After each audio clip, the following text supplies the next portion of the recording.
Hello everyone, I welcome you all to Startup Academy. This academy is exclusively for ISS only, and we are focusing on ISS 2026, which is 6 months away from us. Now we were completing our statistics paper 3, which is of a subjective type, and in that we were on our last concept, which is demand analysis. In demand analysis, we were doing yesterday finished in the previous lecture. We finished the topic Lorentz curve and the problem where we do not have the frequency distribution of the demand function. So from that we find out the Lorentz curve. So we completed that chapter, that part of the topic, the demand analysis. Now moving forward to the last part of the topic, which is utility function. Utility function is nothing but suppose I am utilizing a commodity. Suppose I am utilizing a commodity such as, let us say, food. I am utilizing a commodity food, suppose rice. I am utilizing rice for a time period of 1 year. Now how much satisfaction do I get for the quantity and the demand quantity and the price of rice? Suppose I am buying 1 kg rice as at 40 rupees per kg. So how much I am satisfied on spending my money on that 1 kg of rice is known as utility function of that commodity rice. So utility function is nothing but the satisfaction level a person or an individual have when he or she spend money at a particular time over a commodity, over a quantity. That is our utility function. So just defining utility function for you all.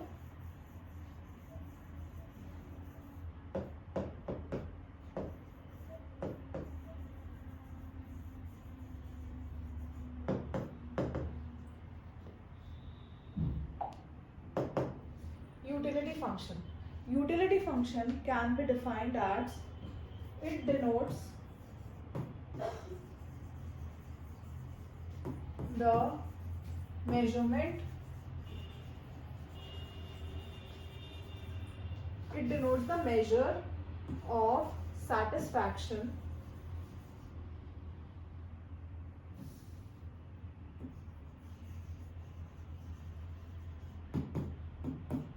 an individual experiences or have after consumption of a commodity at a given time or at that point.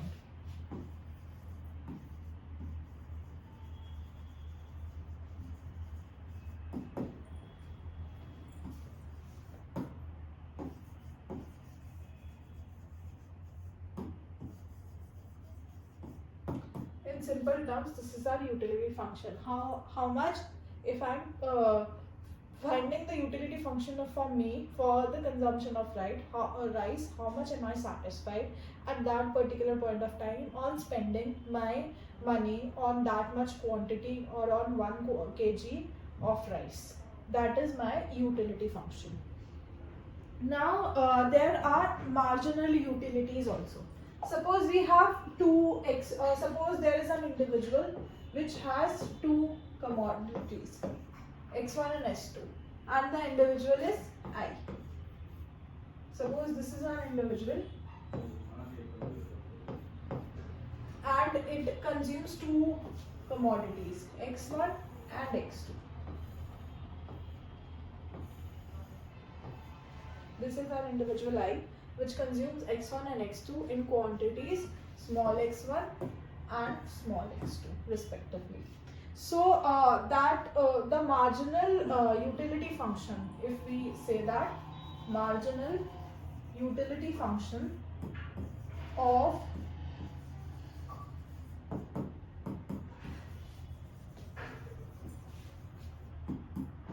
x1. Suppose the total utility function is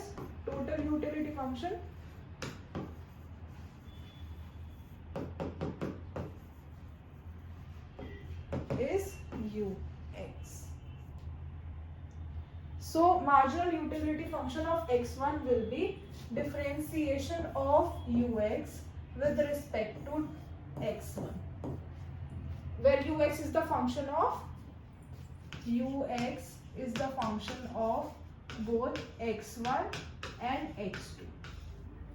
Okay, so if we differentiate it with respect to x1, then we will get marginal utility function of x1, and if we differentiate this with respect to x2, then we will get marginal utility function of x2. Okay, so I have told you by taking an example of two commodities. Now the commodities can be more than two. They might be xi. So the utility function of xi can be written as differentiation of utility function with respect to xi. That will be your in general marginal function of xi's. Now the rate of change of marginal utility of xi is, marginal utility is written by this.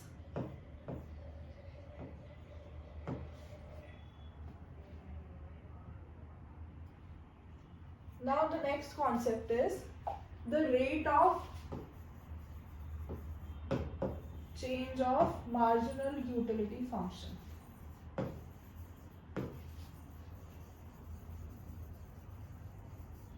Or instead of this whole thing, I am writing just rate of change of marginal utility function with respect to xi, where I goes from 1 to up till n, whatever, how many commodities we have. So rate of change of marginal utility function will be delta by delta xi of marginal utility function of xi. Here also I goes from 1 to up till so on. So if I have to find the rate of change of, if we have two commodities x1 and x2, and if we have to find the marginal utility function of x1 with respect to x1 only, then it will be mu x1, and then we'll differentiate it with respect to x1 only. And if we have to find rate of change of marginal utility function with respect to x2, then it will be differentiation with respect to x2. That will be our formula. Now there are two things.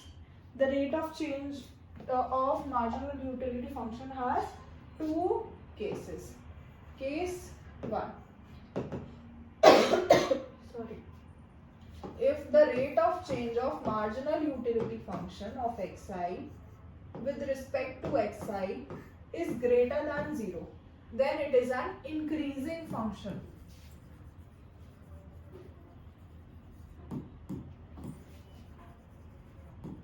Of xi. That means whenever the amount or amount of xi increases, the marginal utility function also increases. So it is an increasing function of xi. Marginal utility function is an increasing function of xi. And case 2.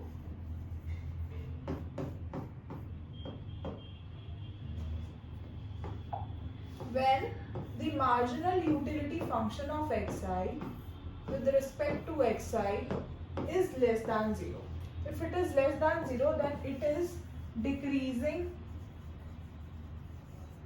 function of xi, which means that as and when the amount of xi increases, the marginal utility function of the commodity decreases. So that means it is a decreasing function of xi. So these two are interpretations of marginal utility function. Now we'll take two examples so as to understand the concept in a better way. So the first example is, we have been given a utility function u equals to 3x square y square plus y square. Okay, and we have to show that the rate of change of marginal utility function of x with respect to y is equal to the rate of change of marginal utility function of y with respect to x. Both are equal. Now first of all we have to know that this is our utility function 3x square y square plus y square. Instead of this we can write it as 3x square plus 1 into y square. We can write this function taking y square common from both the terms. Now if we have to find the marginal utility function of x, then marginal utility function has the formula differentiation of utility function with respect to x. Then we'll get marginal utility function of x.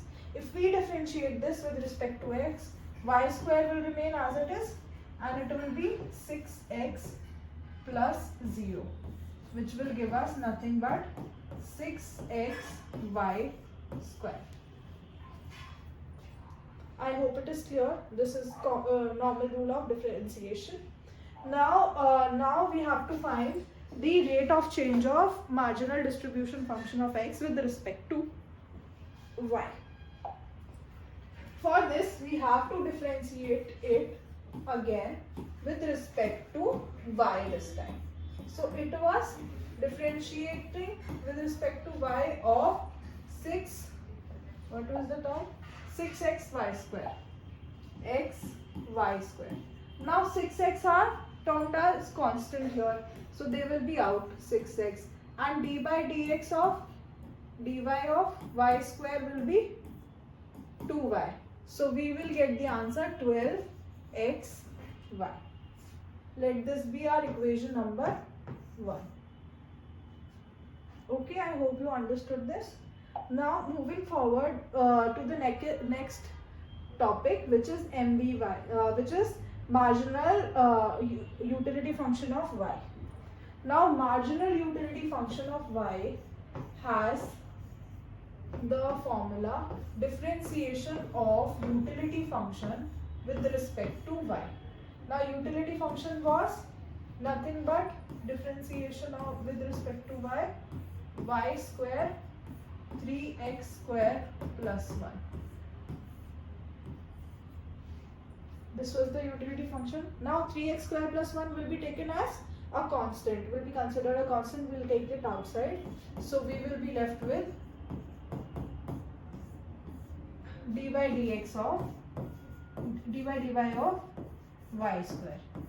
Now the differentiation of y square, from here it is 2y only. So it is 2y 3x square plus 1. We get the answer of marginal utility function of y. Now moving forward, we have to find out the rate of change of marginal utility function of y with respect to x. So we have to differentiate it with respect to x. So our answer was coming as 2y 3x square plus 1. Now here this 2y is considered as a constant and this one is also considered a constant, but 2y is in multiplication and 1 is added. So it multiplied will be taken outside, 2y, and d by dx of 3x square will be 6x, and d by dx of 1, a constant, will be 0. So it will be 12xy. Let this be our equation number 2. Now we see that equation 1 is equals to equation 2. See, equation 1 and equation 2 both are equal to 12xy. Equation 2 is d by dy of, equation 2 is differentiation of marginal utility function of y with respect to x, and equation 1 was differentiation of marginal utility function of x with respect to y.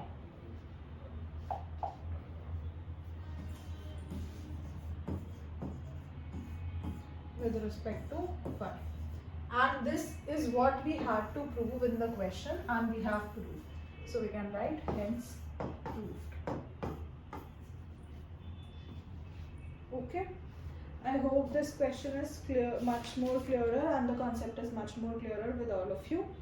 Now we can also take one more example. Let us take an example of where utility function has been given as u is equals to a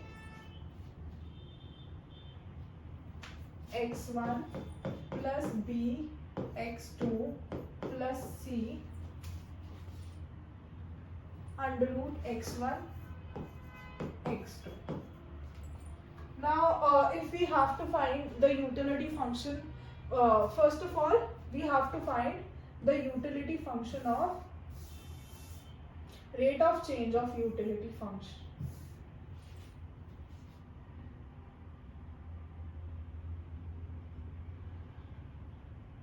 Marginal utility function of x1 with respect to x1. If we have to find marginal utility function of x1, then we have to differentiate this utility function with respect to x1 only. If we differentiate it with respect to x1, this first term will be a, this second term will be 0, and this third term will be, if I have to differentiate root x with respect to x, we will be getting 1 upon 2 root x.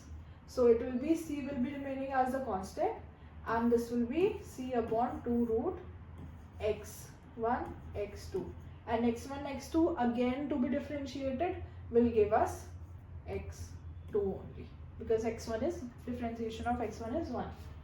Okay, so we will be getting our answer as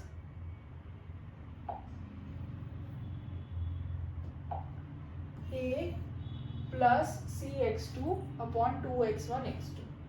Okay, and if we have to find the marginal utility function of x2, then we have to differentiate this utility function with respect to x2 only, and with that we will be getting ax1 will be considered as 0 plus bx2 will give us b plus c root x1 x2. This again will be taken as c upon 2 root x1 x2 into x1 here, because we are differentiating with respect to x2. So our answer would be b plus c x1 upon 2 x1 root x1 x2. Okay, these are marginal utility function of x1 and x2.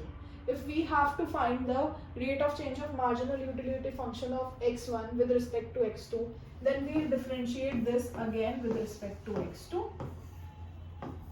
And if we have to find the marginal utility function of x2 with respect to x1, then we will differentiate this whole term with respect to x1. That has the formula of this, right?